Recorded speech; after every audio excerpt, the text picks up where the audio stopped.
विचार करते कि मुख में नंदी आए कहाँ से।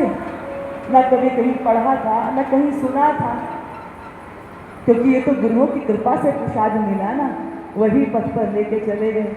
बाद में रहस्य उद्घाटित हुए कि अरे वो तो जो थोड़ी देर के लिए दादा आए थे, ये सारी वही लीला रच के गए, वही लेके पथ पे चले गए।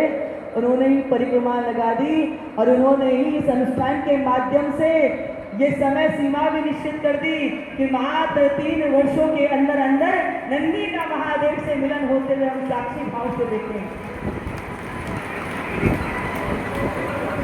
इस अनुष्ठान की इतनी महिमा है।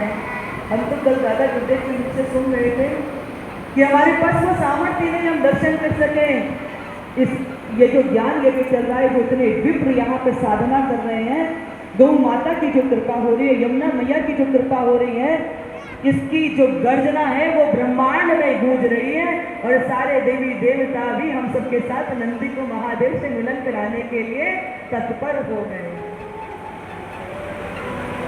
ये सब दादा जानते थे कि अधिक मास में श्री राधे जी की कृपा क्षेत्र में जब ये अनुष्ठान होगा तो ये बहुत बल प्रदान कर देगा, ये बहुत बल प्रदान कर देगा। अब चित्त में संकल्प को बिठाया है तो पुत्री तो पिता को सर्वाधिक प्रिय होती है, तो पुत्री से कितना तप कराएंगे तो उसका तप जल्दी जल्दी पूर्ण हो, ऐसा दादा प्रत्येक पल कृतज्ञ कराकर के हमें सत्कर्म की ओर प्रेरित कर रहे हैं। तो उन्होंने हमें जो ये प्रेरणा दी, ये सारा अनुष्ठान का गोवर्धन धारण किया। हम तो छत्र छाया में हैं, सारा संकल्प तो दादा का ही है, धारण भी किया और कृपा भी की। ऐसे उनके पूजे पावन चरण हमको यहाँ प्राप्त हुए। 7 दिन पूर्व ये अनुष्ठान प्रारंभ हुआ था। राजा परीक्षित को भी शाप लगा था कि 7वें दिन तक्षक नामक सर्प के डसने से मृत्यु को प्राप्त हो जाओगे।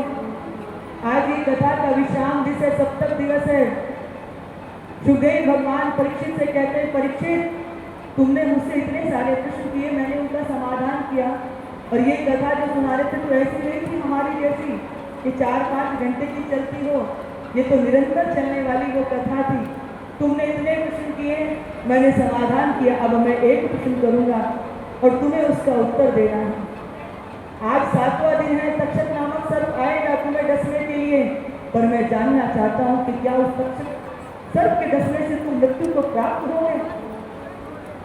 परीक्षित खड़े हुए, दंडवत प्रणाम किया, हाथ जोड़कर खड़े होकर कहते हैं कि गुरुदेव, जिसका जन्म ही नहीं हुआ उसकी मृत्यु कैसी, शरीर पाया शरीर छूटेगी, लेकिन आत्मा तो नित्य मुक्त है, उसकी मृत्यु कैसे संभव है, इसलिए मेरी मृत्यु नहीं हो सकती।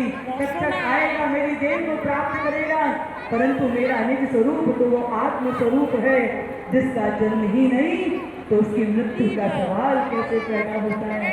सुखदेव भगवान प्रसन्न हो गए, समझ गया कि तुमने कथा को श्रवण किया है। ये कथा क्या है बंधुओं, ये कथा ज्ञान यज्ञ है जो मोक्ष प्रदान करती है। मोह का क्षय हो जाना ही वो अद्भुत ज्ञान है जो आपको ज्ञान से परिपूर्ण कर देती है। इसे समझ लिया कि तुमने उस कथा को आत्मसात कर लिया। तक्षक आए, परंतु आत्मा तो परमात्मा में पहले ही विलय हो चुकी थी। उन पंच भौतिक तत्वों को तक्षक ने प्राप्त किया, परंतु उस निज स्वरूप आत्मा को लेश मात्र भी स्पर्श करने की सामर्थ्य नहीं थी। इसलिए बंधुओं, हम सब बड़े भाग्यशाली हैं जिन गुरु चरणों में बैठे हैं, उनसे हमको ये तत्व ज्ञान प्राप्त होता है। क्योंकि मृत्यु जो होती है वो अज्ञानियों की होती है, ज्ञानी की कभी मृत्यु नहीं होती। परंतु अभी बड़ा दुर्भाग्य लगता है, किसी से भी पूछो क्या हुआ, अरे फलाना मर गया था ना, वहां से आ रहे हैं, दिखाने की तबीयत अच्छी नहीं है, कब चला जाएगा पता नहीं, कब मर जाएगा। बंधुओं, ये मरा हुआ शब्द भारत में मनुष्य के लिए कभी उपयोग नहीं होता था। हमारे यहाँ जब कोई भगवान शंकर का भक्त होता था तो कहते थे कि शिवलोक चला गया। हाँ, जो भगवान कृष्ण का भक्त होता था तो कहते थे वैकुंठवासी हो गया। जो गौ का भक्त होता था तो गोलोकवासी हो गया, राम जी का भक्त साकेतवासी हो गया, और जो सज्जन होते थे, धर्मात्मा होते थे, तो कहते थे कि स्वर्गवासी हो गया। लेकिन अभी हमारी बोलचाल की भाषा में हम कहते हैं कि मर गया। क्यों? क्योंकि खा रहे हैं, पी रहे हैं, सो रहे हैं, भोग रहे हैं और जा रहे हैं। जैसे पशु जाता था वैसे ही मनुष्य मनुष्य जा रहा है, लेकिन मनुष्य मरने के लिए नहीं आया था, मनुष्य अपनी यात्रा अपने को जानने के लिए आया था। इसीलिए हमारे यहाँ मरना शब्द पशुओं के लिए था, मनुष्य के लिए मरना शब्द उपयोग नहीं होता था, क्योंकि वो स्वयं को जानने के लिए आता था कि मैं कौन हूँ। जब ये प्रश्न होता था तब मनुष्य की यात्रा प्रारंभ होती थी। तो ऐसी ये भागवत कथा जिसने हमें वो मोक्ष प्रदान किया, वो ज्ञान प्रदान किया, ये मोक्ष ही ज्ञान है। देह छूटने के बाद नहीं मिलता। लोग सोचते हैं दान पुण्य का जितना करेंगे, जितनी कथा सुनेंगे तो हमें मोक्ष प्राप्त हो जाएगा। कथा सुनने से, दान करने से पुण्य, और जो है जप करने से पुण्यत्व की प्राप्ति होती है, पर मोक्ष तो ज्ञान के बल पर ही प्राप्त होता है। बिना ज्ञान के मोक्ष की कल्पना भी नहीं की जा सकती। तो ये भागवत जी वही ज्ञान है।